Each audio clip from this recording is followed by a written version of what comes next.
নমস্কার সবাইকে। আমার ক্যানভাস অফ লাইফ চ্যানেলে সকলকে স্বাগতম জানাই। একটি ছোট গল্প আপনাদের উপহার দেওয়ার জন্যই আজকে এই ভিডিওটি। গল্পের নাম চুনোপুটি, লেখক বনফুল। 5 বৎসর পরে পুটি দেশে ফিরিতেছে। দেশ মানে মোহনপুর গ্রাম। এই মোহনপুর হইতে পুটিকে একদা পলায়ন করিতে হইয়াছিল। সে চুরি কিংবা খুন করে নাই, বস্তুত পিনাল কোডের কোনো ধারাই তাহার গ্রাম ত্যাগের হেতু ছিল না। অপরাধ, সে কালো, তদুপরি পিতৃহীন এবং দরিদ্র। শতাধিক লোক তাহাকে দেখিতে আসিয়াছিল, কিন্তু কেহই তাহাকে বধূরূপে নির্বাচন করিবার প্রেরণা পায় নাই। পুটির বিধবা মা একজনের পায়ে পর্যন্ত ধরিয়াছিল, তবু তাহার মন গলে নাই। শরৎবাবুর অরক্ষণীয়া গল্পেরই পুনরাবৃত্তি চলিতেছিল। এক্ষেত্রেও একজন বড়লোকের ছেলে ছিল, গ্রামেরই একজন ধনী মহাজনের পুত্র ধীরেশ। পাল্টি ঘর বলিয়া পুটির মা সসংকোচে একদিন তাহার নিকট কথাটা পাড়িয়াছিলেন। ধীরেশ তাহার প্রিয় বন্ধু কদমের সহিত বেড়াইতে বাহির হইয়াছিল। পুটির বিধবা মা পুকুরের জল আনিতে যাইতেছিলেন। সুযোগ দেখিয়া পুটির মা কথাটা তাহার কাছে পাড়েন। তাহার উদ্দেশ্য ছিল, ধীরেশ যদি আশ্বাস দেয়, তাহা হইতে তাহার বাবার পায়ে গিয়া আছড়াইয়া পড়িবেন। কথাটা শুনিয়া ধীরেশ কয়েক মুহূর্ত ভ্রুযুগল উত্তোলন করিয়া দাঁড়াইয়া রহিল। ছোকরা বিএসসি পর্যন্ত পড়িয়াছিল। হঠাৎ প্রশ্ন করিল, নেপচুনের নাম শুনেছেন? নেপচুন? না, নেপালের নাম শুনেছি।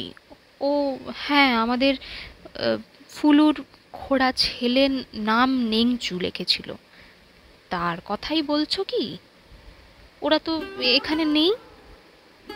কদম বলিল, ও কথা ছেড়ে দিন মাসিমা, ধীরুর বিয়ে ঠিক হয়ে গেছে এক জায়গায়। ও তা তো জানতুম না বাবা।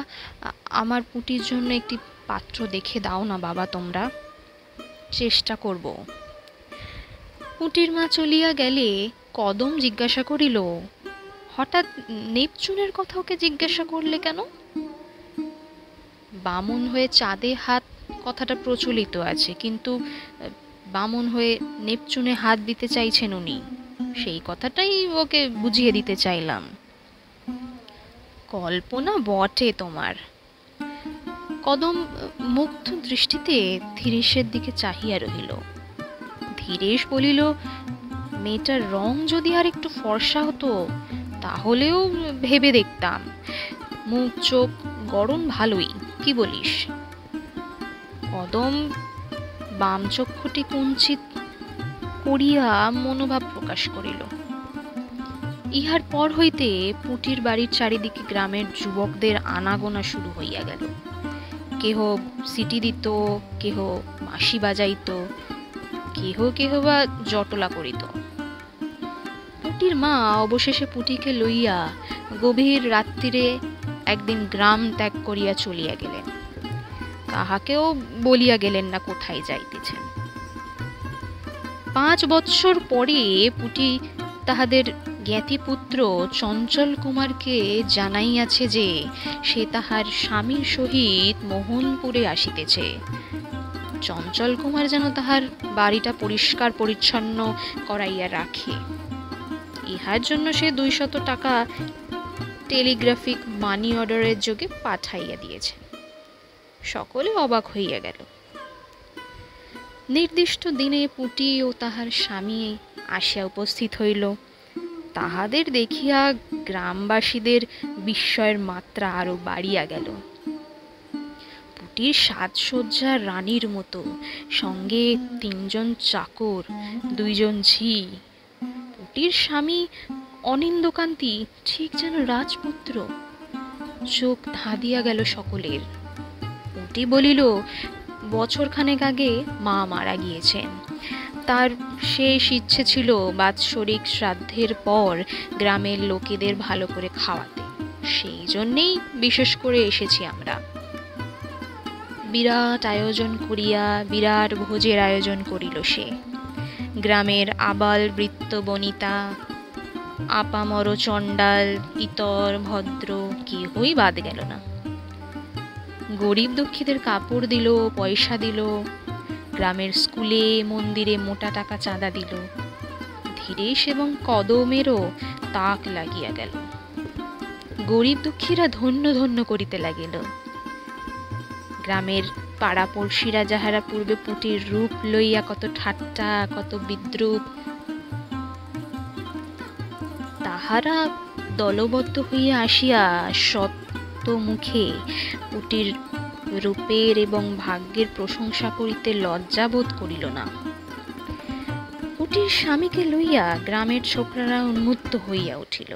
যেমন রূপ তেমনি গুণ, তেমনি ধনী, তেমনি দিলদরিয়া মেজাজ।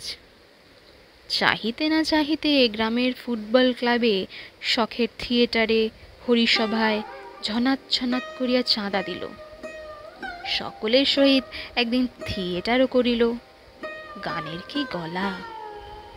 2 সপ্তাহ মোহনপুরকে মাতাইয়া অবশেষে বিদায় লইল তাহারা।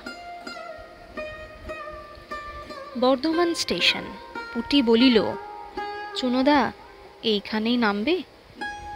হ্যাঁ, টাকাটা দিয়ে দাও। দিচ্ছি। 200 টাকাই নেবে? বাহ, তাই তো কথা হয়েছিল। বেশ, নাও। টাকাটা বাহির করিয়া দিল। তাহার পর বলিল, কেমন যেন স্বপ্নের মতো 15টা দিন কেটে গেল। আহা, যদি সত্য হতো! স্বপ্ন কখনো সত্যি হয়? চললুম, আবার স্টুডিওতে দেখা হবে। চুনোদা ওরফে চুনিলাল নামিয়া গেল। চুনিলাল এবং পুটি উভয় অভিনেতা অভিনেত্রী। মায়ের শেষ ইচ্ছা পূর্ণ করিবার জন্য পুটি চুনিলাল সহ গ্রামে গিয়া স্বামী স্ত্রীর অভিনয় করিয়া আসিল। ট্রেন চলিতেছে। প্রথম শ্রেণীর কামরায় খোলা জানলার সামনে দিগন্তের দিকে চাহিয়া পুটি একা বসিয়া আছে। মাথার চুল উড়িতেছে, শাড়িটা এলোমেলো হইয়া যাইতেছে, কিন্তু সেদিকে তাহার লক্ষ্যই নাই। নিস্তব্ধ হইয়া বসিয়া আছে সে। অনেক টাকা রোজগার করিয়াছে সে। বাড়ি গাড়ি সব হইয়াছে। অনেক শাড়ি, অনেক জামা, অনেক গহনা কিনিয়াছে। অনেক লোক তাহার পিছু পিছু ঘোরে, কিন্তু সহসা তাহার চোখ দিয়া কয়েক ফোঁটা জল গড়াইয়া পড়িল।